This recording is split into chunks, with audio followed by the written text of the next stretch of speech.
Hi folks, Joel Self, outdoor instructor here, and we've moved from being outside in earlier's video to indoors. It's getting a little bit chilly out there, although the sun is still nice and bright outside the window there. We're going to go through a little bit of a money saving tip for you all, which is something I've been doing for a very long time now, because as an outdoor instructor, you don't have that much spare cash kicking around. It's a great job to have, just not big money. Anyway, point is, we're going to save you some money on, not shoes, but on shoelaces. Now this may be an issue that only I come across, but I get through shoelaces a lot quicker than I get through shoes. And this is true of my approach shoes, trainers I've had, walking boots, all sorts of things. Anything with a pair of shoelaces in it, I will wreck the shoelaces long before the shoe is done serving me.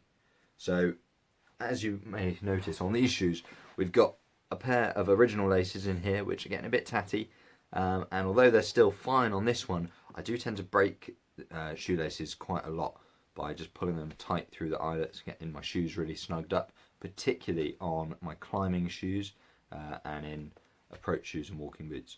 So you may be able to see on this one, we've got slightly different lace in there. Now, the reason this is such a good money saving tip is this is not a lace. Shoelaces, depending on which ones you buy, will cost you anything between £2 and £8 a pair, which is huge money for effectively a bit of string. Now, this bit of string is not quite a normal bit of string. It is slightly fancy. It's paracord. Now, it's not proper 550 paracord, but it is 3mm. This is made by Combat.uk Ltd. Other brands are available. My point is though, paracord, you can buy 100 meters for less than £9. So I'd say this is worth having, and definitely so much cheaper than buying a pair of laces between £2 and £8 that may only last you a few months. Once I change to paracord laces in any of my shoes, I maybe have to change that paracord one more time before the shoe stops serving me, and that will be, you know, another year or so down the line. I tend to keep shoes and walking boots for about 3 years, and my normal laces tend to not do me even the first year, and then it's into the paracord. But anyway, we're going to get into this. This does involve using sharp things, and it does involve using a lighter or something hot to melt the end of the paracord. So if you're a younger person and you want to do this, please get an adult to help you, because I don't want you to set your house on fire or cut your fingers off, because that would just ruin everyone's day, and we don't want to be doing that. So stay tuned, but make sure if you're a bit younger, you get someone to help. So things we're going to need to make this work. You are going to need a pair of shoes in which you want to change the laces. If you have the original lace, that makes the next bit a little bit easier, but it's not essential if you've already taken the lace out, or it's snapped, or you've thrown it away, whatever's happened. You're going to need a knife to cut the paracord with. You're also going to need, if you don't have the original lace, you're going to need a tape measure. You can just eyeball it if you're not that keen on getting your tape measure out to measure a bit of paracord. I don't normally measure it, just sort of guess how much I'm going to need, but that's not to say that you can't use this if you would rather get a more exact kind of fit. And the last thing we're going to need, in addition to the paracord of course, is a lighter or something to melt the end of the paracord with, because otherwise it sort of frays and gets a bit messy. So go get those things together and then come back, watch the rest of the video in 5, 4, 3, 2, 1. Watch it now. Step 1. Take the old lace out of the shoe or out of the boot. Shouldn't take you very long at all. Get it hooked out of all the eyelets,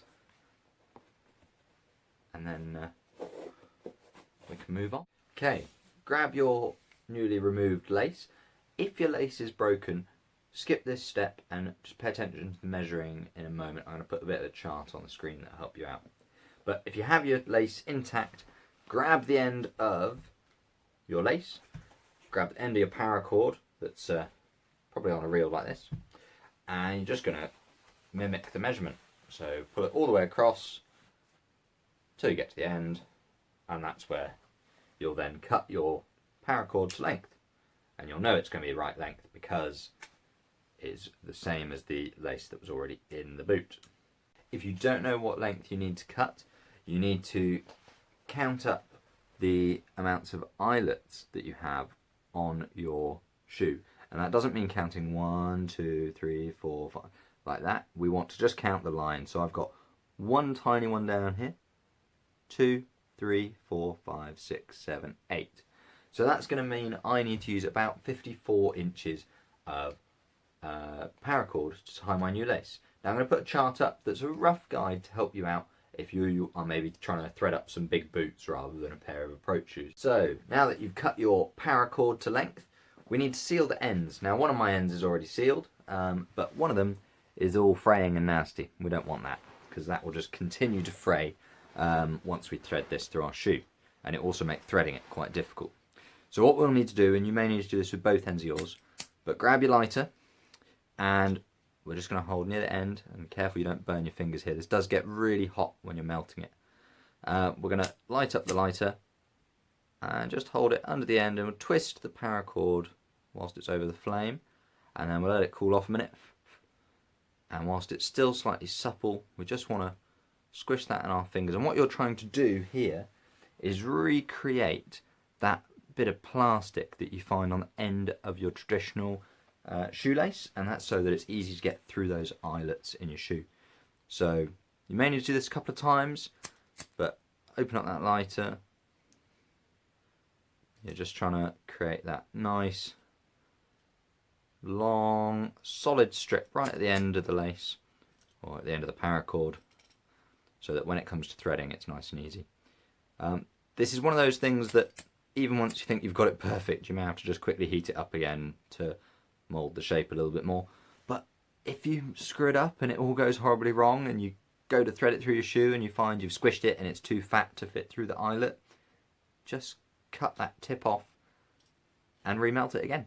At worst, you might have to cut another length of lace, but I think you'll probably be alright if you just cut off a tiny bit at the end and try again. So really, you can't go wrong. So with your newly sealed ends, we're simply going to start re-threading your shoe, and this should hopefully be fairly straightforward. You pull each end through the bottom eyelet on either side, and then you just continue to lace all the rest of the way up. There we go. So I'm going to lace all of this, we'll show you when it's done, and that will be the job finished. So there we have it, folks.